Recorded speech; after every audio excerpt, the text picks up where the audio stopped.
My shoulders ache as I push open our front door, the familiar strain of an 8-hour shift at the bookstore settling into my muscles. The moment I step inside, something in the air changes. The living room feels charged, heavy with an atmosphere I've learned to recognize since childhood. My mother stands in the center of the room, arms crossed, and my stomach drops before she even opens her mouth. There you are. Her voice carries that razor edge I know too well. Jessica perches on the edge of the couch, lower lip trembling in a performance I've seen 1,000 times before. On the coffee table between them lies a crisp white letter, university letterhead clearly visible even from where I stand. My eyes catch fragments of words, academic dishonesty, and immediate expulsion. "This is your fault." Mom's voice cracks through the air like a whip. "You put too much pressure on Jessica. She had no choice but to cheat." I grip the doorframe, my mind struggling to process the absurdity of the accusation. Jessica, perfect Jessica, has been caught cheating on her finals. And somehow, standing in our dimly lit living room, I'm being blamed for it. "You're always showing off how perfect you are," Jessica chimes in, her voice wobbling. "I just wanted to be as good as you." The words hit me like a physical blow. My brain spins backward through time. 8-year-old me in the principal's office, Mom's fingers digging into my wrist as she blamed me for Jessica's stolen lunch money. The security footage later proved Jessica took it herself, but the apology never came. Christmas morning after Christmas morning, Jessica unwrapping designer handbags while I received secondhand coats with price tags still attached. "Jessica deserves nice things," Mom would say. "You don't need to be spoiled." Senior year floods back. 2 part-time jobs, saving every penny for a car, only for Mom to demand the money for Jessica's new laptop. Always Jessica, always my fault, always my sacrifice. Mom's nails dig into my arm now, dragging me back to the present. "This family has done everything for you, and this is how you repay us? You make Jessica feel like she'll never be good enough?" Something shifts inside me. 23 years of bending, breaking, accepting, and suddenly, I can't do it anymore. I pull my arm free, lifting my chin to meet her gaze. "I had nothing to do with this," I say, my voice shaking but firm. "Jessica cheated. That's on her." The silence that follows feels like the moment before a storm breaks. Mom's face contorts with fury as she snatches up the expulsion letter, thrusting it in my face. "You ungrateful brat!" The paper crumples in her grip. "You're the reason this family is falling apart." The words crack something inside me, something fundamental and irreparable. I look at my mother, really look at her, and for the first time, I see the truth. She doesn't see me as a daughter. I'm just a convenient scapegoat, a receptacle for every failure, every disappointment, every flaw she can't bear to acknowledge in her golden child. My eyes drift to Jessica. She watches in silence, not apologizing, not even pretending to be grateful for Mom's defense. Instead, there's an almost smug satisfaction in her expression. She knows she'll walk away from this unscathed, just like always. The weight of years presses down on my shoulders, heavier than any bookstore shift. If I stay, this will be my entire life. Always sacrificing, always invisible, always wrong. My gaze falls on the front door, just a few feet away. It's still open from when I walked in, showing a slice of the darkening sky beyond. That door represents everything I've never had. Freedom, uncertainty, the chance to live for myself. "What?" Mom scoffs, following my gaze. "You're leaving? You have nowhere to go. You'll be back in a week, begging for my help." I don't respond. Instead, I turn and walk to my bedroom, the smallest in the house, barely furnished. My hands move on autopilot, stuffing a duffel bag with essentials, a few changes of clothes, a worn notebook, the $60 in cash I've managed to hide from Mom's borrowing. Before I leave, my eyes catch on a photo frame. Me as a child, smiling, before I understood what this house would become. I take it with me. The night air hits my face as I step outside. It's cold, but somehow lighter than any breath I've taken in that house. Behind me, Mom's voice carries across the yard. Go ahead. Don't come crying to me when the world chews you up. I don't look back. If you were me, would you have left, even if you had nowhere to go? Mom's words chase me down the empty street. Asterisk. You'll come crawling back. You have nothing. No one. Asterisk. The night air wraps around me like a cold sheet, and my fingers clench tighter around the strap of my duffel bag. $60. A change of clothes. A photo I should have left behind. The weight of what I've done crashes over me in waves, each step carrying me further from everything I've ever known. The neighborhood stretches endless and dark ahead of me. Porch lights flicker on one by one, families settling in for dinner, for movie nights, for all the normal things that happen in normal homes. My chest tightens. Where do you go when home stops being home? I walk until my feet ache, until the residential streets give way to commercial districts. The hum of distant traffic mixes with the chirp of crickets, and still I walk. Pride keeps me from pulling out my phone, from scrolling through the short list of contacts who might let me crash on their couch. I'm not going to prove Mom right. Not tonight. 2 hours in, exhaustion hits like a physical blow. My shoulders slump as I spot the glowing sign of the 24-hour train station. Not safe, exactly, but shelter. Better than nothing. The fluorescent lights inside cast everything in a sickly yellow glow. A handful of people occupy the hard plastic seats, a woman clutching a garbage bag full of what looks like clothes, a man in a business suit passed out across 3 seats, someone muttering to themselves in the corner. I choose a spot near the vending machines, as far as possible from the muttering man. The tile floor sends cold seeping into my bones the moment I sit. My stomach growls, reminding me I haven't eaten since breakfast, but I keep the $60 tucked deep in my pocket. Who knows when I'll see money again? Sleep proves impossible. Every shuffling footstep jolts me awake. Every announcement over the crackling PA system sends my heart racing. The vending machines hum, an endless drone that sets my teeth on edge. By the time dawn creeps in through the grimy windows, my throat feels like sandpaper, and my head pounds with the kind of exhaustion that makes the world tilt sideways. A new wave of commuters flows in, their fresh clothes and coffee cups a stark reminder of how far I've fallen in just 12 hours. I catch my reflection in a window-wrinkled shirt, tangled hair, the kind of hollow-eyed look I used to see in homeless people, and think, how did they end up there? Asterisk. Now I know. One bad night. One moment of standing up for yourself. One realization that the devil you know is worse than the devil you don't. A single tear slips down my cheek before I can stop it.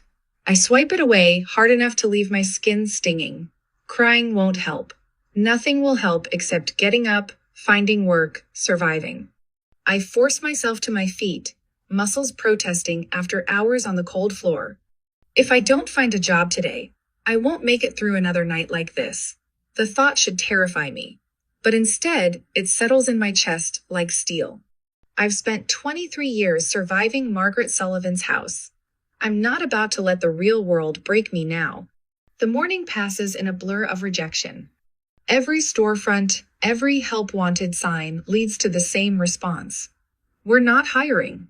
The fast food manager barely glances up from his phone, dismissing me with a wave. By noon, my legs shake with each step, and the gnawing in my stomach has turned to a constant ache. Then I spot Ida's small diner tucked between a laundromat and a pawn shop. The neon sign flickers weakly. Lopez's Home Cooking. Through the window, I watch a woman with steel gray hair tied back in a tight bun directing staff with sharp gestures. The bell chimes as I push open the door. The woman Marianne Lopez, according to her name tag, looks me up and down, taking in my wrinkled clothes and desperate expression. Ever washed dishes before? She asks, no preamble. I can learn. The kitchen air hits like a wall of heat. Grease coats every surface, and the mountain of dishes seems endless. By closing time, my fingers are raw and pruned, my back screaming. But when Marianne hands me $40 in cash, it feels like more than money. It feels like survival. That night, curled up in the same train station corner, I allow myself to check my college fund account at the ATM across the street. The account I've been saving since I was 14, working every summer job, every holiday shift. If there's anything left, maybe I could still balance. $0. My hands shake as I navigate through the transaction history. Multiple withdrawals, all under Margaret Sullivan's name. Designer clothes, concert tickets, private tutors for Jessica. The screen blurs as tears well up. She didn't just kick me out, she made sure I couldn't leave on my own terms. Made sure I'd have nothing. But something shifts in my chest, something harder than despair. If Margaret Sullivan could steal my future, I'll build a new one. Without her. Without any of them. Need more hours? Marianne asked the next morning, watching me scrub pots with mechanical precision. Yes. My friend owns a coffee shop. She needs help. You want in? I pause, sponge dripping suds onto my shoes. 2 jobs means twice the escape velocity. When can I start? The coffee shop is different customers instead of dishes, lattes instead of grease.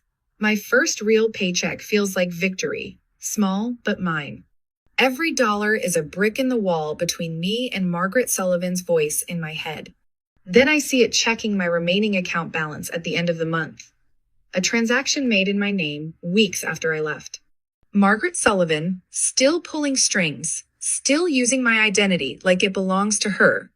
I should be angry, should report it. But something colder takes root instead. Let her think she's won. Let her keep digging her own grave. One day, when I'm ready, all her fraud will come back to haunt her.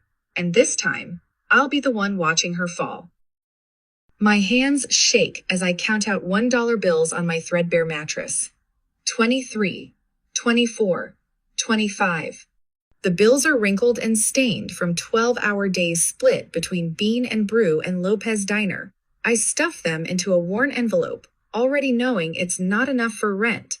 The alarm on my phone blares at 4:15 a.m. Another day, another shift. I drag myself up, muscles screaming from yesterday's double. The mirror shows dark circles under my eyes that no amount of concealer can hide. But pride means nothing when you're one missed paycheck away from sleeping in your car. At Bean and Brew, I've mastered the art of becoming invisible. Head down, movements efficient, voice pleasant but forgettable. Until I'm not. Seriously? A woman in a cream-colored blazer sneers as I fumble her complicated drink order. Why do they even hire people who can't do their job properly? My cheeks burn, but I keep my expression neutral as I remake her drink. Inside, rage bubbles up like scalding milk in the steamer. I want to tell her about my cramping fingers from 8 hours of dishwashing yesterday. About choosing between dinner and bus fare.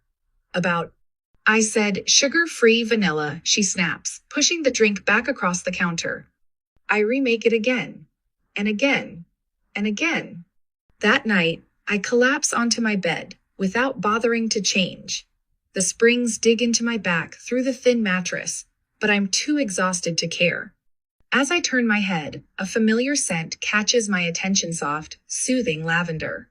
My eyes find the source, an old handmade candle tucked in the corner of my duffel bag, one of the few things I grabbed when I left. The scent pulls me back 12 years. Mom's kitchen, but on a rare day when she and Jessica were out. Me, carefully melting wax in an old pot, pouring it into mismatched jars from the recycling bin. The pure satisfaction of creating something beautiful from nothing. I sit up slowly, mind racing. My laptop is already open to my checking account, $212.47. Just enough for supplies. If it doesn't work, my finger hovers over the place order button. In my head, Mom's voice sneers, asterisk. You'll fail. You always do. Asterisk. I click. 3 days later, my tiny apartment fills with the warm scent of melting wax. I measure temperatures obsessively, test fragrances, adjust ratios. Each candle takes shape under my hand-simple mason jars, filled with carefully layered colors and scents that remind me of comfort, of home. Not the home I had, but the one I always wanted. The Etsy shop setup takes hours. I photograph each candle under the harsh fluorescent bathroom light, trying to make them look professional. The descriptions flow easier words about warmth, comfort, peace, things I'm still learning to find. Days pass. No sales. I refresh the page between customers at Bean and Brew during my breaks at the diner, before falling asleep at night. Nothing. The voice in my head that sounds like mom grows louder. What made you think anyone would want this? Asterisk? Thina notification. 1 candle. $12. I stare at the order confirmation until my vision blurs. It's barely enough to cover shipping, but it's something. It's proof. The validation lasts exactly 8 days. Then the reviews start. Poor quality. Arrived broken. Smells like chemicals. Worst purchase ever. Don't waste your money. Amateur hour. Get a real job. My stomach turns to ice as I read the usernames. Margaret's 1962. Jessica Love's 2 Shop. They found me. Later that night, I discover a Reddit thread.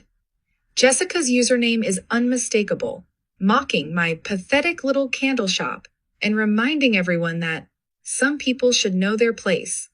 The rage that fills me isn't hot like before. It's cold, crystalline. For the first time, I see the truth with perfect clarity. They don't just want me to stay down. They want to make sure I never get up. You look like you're plotting murder. I snap my head up from my phone to find Riley, my Bean and Brew coworker, watching me with concern. She's wiping down the counter after closing, her blue hair falling in her face. I'm fine, I say automatically. Yeah, and I'm the Queen of England. Riley leans against the counter. Spill. I hesitate, but something in her expression genuinely concerned rakes through my walls. The whole story spills out. The candles, the reviews, the sabotage. Instead of the pity I expect, Riley's eyes light up. Dude, you need to get on TikTok. Let me help. I'm good at this stuff. Before I can protest, she's pulling out her phone, arranging my sample candles on the clean counter. The light catches the glass, making the colors shimmer. Small businesses deserve support, she narrates, filming. Let's get this girl some orders. I watch her post it, certain nothing will come of it. Another dead end, another failure. I've never been more wrong. The next morning, my phone won't stop buzzing. 10,000 views, 20,000 views, 50,000 views. Orders flood my inbox. 50, 100, 200. Numbers I never dared to dream about. Then, buried in the avalanche of notifications, an email that makes my heart stop. From Brand Partnerships, Lux Aroma. Subject: Partnership, Opportunity. We love your work. Would you be interested in discussing a potential collaboration? Asterisk. My fingers hover over the keyboard as that old, familiar fear creeps in. What if Mom finds out? What if Jessica tries to take this away too? But something has changed. The voice in my head that sounds like Mom isn't the loudest anymore. My voice is. I click reply. The scent of lavender and sage fills my tiny home studio as I pour another batch of candles. My hands move with practiced precision, measuring and mixing while order notifications ping on my phone. 300 units to ship by Friday. 2 wholesale accounts pending approval. 1 brand collaboration meeting next week. I pause, letting the familiar piece of creation wash over me. Just 6 months ago, I was slinging lattes at Bean and Brew, my fingers perpetually sticky with caramel syrup. Now my hands smell of essential oils and success. Today's my last day. I had told my manager, handing over my apron. She'd hugged me tight, whispering, "Go get him," in my ear. That moment felt like stepping off a cliff, terrifying and exhilarating all at once. But my online orders had finally overtaken my cafe wages. It was time. Celine? Riley pokes her head through the studio doorway, waving her phone. You might want to see this. My stomach tightens at her tone. She hands me her phone, open to a local news article. The headline hits like a punch to the gut. Local family faces foreclosure after years of financial mismanagement. There's my childhood home in the grainy photo, the peeling yellow paint even more obvious in newsprint. The article mentions Margaret Sullivan by name, my mother, and details how she's 3 months behind on mortgage payments. My eyes catch on a quote from a neighbor. It's sad to see. That house used to be so well maintained, but ever since her older daughter left. I hand the phone back to Riley, my hand steady. I need to finish these orders. There's more. Riley's voice softens. Jessica dropped out, failed most of her classes last semester. The loans came due and she trails off, watching me carefully. I turn back to my work table, checking the temperature of my wax. Not my problem. But that night, as I'm packaging the last orders, my phone buzzes. Unknown number, but I recognize the area code. Home. My mother's voice crackles through the speaker before I can decline. Celine, honey. The familiar manipulation oozes through her words, but something's different. A tremor. Uncertainty. I miss you. Family should stick together. Your sister is struggling. We all are. We need you. I let the silence stretch, feeling the weight of 2 decades of guilt and obligation press against my chest. But it doesn't crush me anymore. I end the call without speaking. The texts from Jessica start flowing immediately. I know I was a bad sister. I was just jealous. You were always so much better than me. Please, Celine, I have nowhere else to go. I block both numbers and return to my work. The wax melts, the orders ship. My business grows. 3 days later, Riley bursts into the studio again. It's gone viral. She shows me a social media post from Mrs. Chen, our old next-door neighbor, the one who used to slip me extra cookies when I helped her with her garden, the one who saw everything. I watched that girl get blamed for things she didn't do her whole life, the post reads. Celine Sullivan was treated like a maid while Jessica Sullivan was worshipped. Now that Celine has a successful business, suddenly they miss her? Where was that love when she was working 3 jobs to survive? The comment section explodes with support. Old classmates emerge with their own stories. The truth about Jessica's academic cheating scandal resurfaces. Someone mentions how she used to steal other students' work. A former teacher confirms it. I watch it all unfold, with a strange detachment. The empire of lies my mother built around her golden child crumbles. Post by post, share by share, Jessica's name becomes toxic in professional circles. No one will hire her now. The next time my mother calls, she uses Jessica's phone to bypass the block. Her voice shakes. No superiority, no arrogance, just raw desperation. Please, she whispers, we have nothing left. Jessica's call comes an hour later, her words stumbling between sobs. I have nothing left. I was horrible to you, I know, but please, help me. I stand in my studio, surrounded by the business I built from nothing. The fresh batch of candles cools on the rack, their surfaces smooth and perfect. Orders wait to be shipped to customers who value my work. My bank account holds more money than my mother ever borrowed from me. The power has shifted. They know it. I know it. I pick up a candle, examining its flawless surface. For years, they controlled every aspect of my life. Now they need me to survive. The irony would be sweet if I could still taste it. But standing here, in the life I've built for myself, I realize I feel nothing for them at all. No anger, no satisfaction, no love. The bell above my shop door chimes. I look up to see 2 familiar figures step inside, my mother and Jessica, shadows of their former selves. Their designer clothes are gone, replaced by worn department store clearance. The makeup can't hide their exhaustion. My mother's eyes dart around the studio, calculating the value of everything she sees. Even now, she's looking for something to take.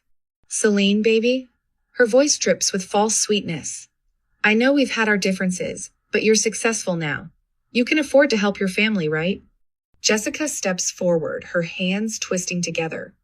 I'll do anything, please. I'll work for you. Just don't let me end up like this. I look at them. Really look at them. The women who made my childhood a prison. The mother who stole my future to fund her favorite daughter's failures. The sister who watched me break and smiled. They wait for my response. Desperate hope painted across their faces. They expect the old Celine, the one who would sacrifice everything to earn a scrap of their approval. But that Celine is gone. In her place stands a woman who built herself from the ashes they left behind. The candle in my hands has cooled completely now. I set it aside with the others, ready for shipping to someone who will appreciate its worth. No, I say simply, and turn back to my work. The clicking of my heels against polished marble echoes through the lobby as I approach my office. Through the glass walls, I spot them before they see me, Mom and Jessica, looking small and displaced among the sleek furniture and modern art pieces I've carefully selected. The expensive furnishings reflect the life they never imagined I'd have. Abstract paintings worth more than our old house, ergonomic chairs that cost more than Jessica's last semester of college, floor-to-ceiling windows overlooking a city that finally belongs to me. Jessica perches on the edge of a leather chair, her designer clothes from better days now wrinkled and worn. Her hollow cheeks and bitten nails tell a story of sleepless nights and mounting debts. Mom stands rigid beside her, hands clasped in a pose I recognize from countless parent-teacher conference-ish concerned mother act. My stomach doesn't drop anymore when I see them. That's new. Celine, sweetheart. Mom's voice breaks as she spots me, tears welling up right on cue. Her hands tremble as she reaches toward me, a masterful performance of motherly remorse. We've made mistakes, I see that now, but we're still family. I let the silence stretch, watching as Jessica's fingers twist in her lap. She looks thinner now, her once perfect makeup slightly smudged, the designer bag at her feet a knockoff of last season's style. The golden child tarnished at last. Family helps each other, right? Jessica's voice wavers, but I catch the familiar manipulative undertone. She leans forward, desperation crackling beneath her practiced vulnerability. After everything, you wouldn't just abandon us, would you? The irony almost makes me laugh. Instead, I cross my arms, tilt my head, and ask the question that's been burning in my throat for years. Oh, but when I needed help, where were you? Mom flinches, as if I'd slapped her. Good. When I worked 2 jobs and still had to give Jessica my savings, where were you? Each word drops like ice into the pristine quiet of my lobby. When I had nowhere to sleep but a train station, where were you? When you stole my college fund? When you laughed as I struggled, where were you? We didn't know, Mom stammers, her performance cracking. The perfectly curated tears dry up as reality sets in. We thought you'd be fine on your own. A cold smile curves my lips. Well, you were right. I was fine. I am fine. And I did it without you. Jessica's face crumples, reality finally piercing her bubble of privilege. No education after the cheating scandal, no career prospects, no safety net. The golden child finally facing consequences. The truth of her situation reflects in the windows surrounding us is nothing now, and she knows it. I was a kid, Jessica's voice cracks. I didn't know any better. And now you're an adult, facing the consequences of your actions. I meet her gaze steadily. Welcome to the real world, Jessica. I reach into my desk drawer, pull out 2 bus tickets. They're one-way tickets back to our old town, the place Mom swore she'd never return to, where the streets are too narrow and the dreams too small. I lay them on the glass coffee table with precise movements. I won't leave you with nothing. Here's a way home. Take it or leave it. Jessica snatches up one ticket, rips it in half. Her hands shake with the same entitled rage that once made me feel so small. You think this is funny? You think you're better than us? No, Jessica. I straighten my blazer, smooth imaginary wrinkles. I know I'm better than you. Mom stares at the torn pieces of paper scattered across my pristine floor. She doesn't argue anymore, doesn't plead. She knows this is over. The city hums beyond my windows, a rhythm of success she'll never be part of. I take one last look at them, the mother who never saw me, the sister who never earned her crown. Years ago, their judgment could shatter me. Now, they look small, insignificant. Just 2 more failed attempts at manipulation in my carefully constructed world. I built this life without you, I say, turning toward my office. I think I'll keep living it without you. My heels click against marble again as I walk away. Behind me, I hear Jessica's ragged breathing. Mom's stifled sob. The sound of their desperation fades with each step. I don't look back. I've spent enough of my life looking back. Morning light streams through my floor-to-ceiling windows, casting long shadows across the bamboo floors of my apartment. I breathe in the rich aroma of freshly ground coffee beans, letting the quiet settle around me like a familiar blanket. No tension, no walking on eggshells, just peace. My phone buzzes with a notification. Another 5-star review for Lunar Lux candles. I scroll through the comments, a smile tugging at my lips as I read about how our signature scents have transformed people's spaces. 3 years ago, I was mixing essential oils in my cramped studio apartment, praying I could sell enough to make rent. Now I have 15 employees, a warehouse in Brooklyn, and more orders than we can handle. I pause at my bedroom mirror, taking in my reflection. The dark circles that once haunted my eyes have faded. My shoulders no longer hunch with the weight of constant criticism. I look free. The drive to my old neighborhood feels surreal. Each familiar turn stirs memories I've long since buried, but they no longer have the power to wound. When I round the final corner, I almost don't recognize the house. The pristine lawn Margaret took such pride in has grown wild and unkempt. Paint peels from the shutters like dead skin, and a crooked for sale sign swings in the autumn breeze. I park across the street, studying the abandoned shell of my childhood prison. No cars in the driveway, no lights in the windows, just empty rooms holding the ghosts of arguments long past. Through a broken window, I can see the living room where I last stood my ground, the spot where I finally said no. A strange laugh bubbles up in my throat. Not bitter, not haunted, just surprised. This place that once seemed so massive, so suffocating, now looks small and insignificant. Like a set from a play I no longer have to perform in. The community center downtown buzzes with afternoon energy as I push through the glass doors. In the main room, a group of young women gather around tables, some taking notes, others sharing stories. My mentorship program started small. Just me and 2 others who'd escaped similar situations. Now we have 30 regular attendees. Maya sits in her usual corner, dark hair falling forward to hide her face. At 16, she reminds me so much of myself it aches.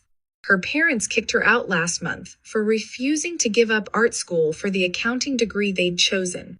Now she crashes on friends' couches, working part-time at a diner, clinging to her dreams with both hands. How do you stop being afraid they'll come back? She asks when I sit beside her. Her voice trembles, but her eyes hold steady. That they'll find a way to hurt you again? I take her hand, feeling the slight tremor in her fingers. You don't have to stop being afraid. I tell her the truth I wish someone had given me. You just have to stop letting the fear control you. Walking through the center after our session ends, I think about the fundamental difference between us. Margaret spent her life tearing people down. Jessica took everything she could get, but I chose another way.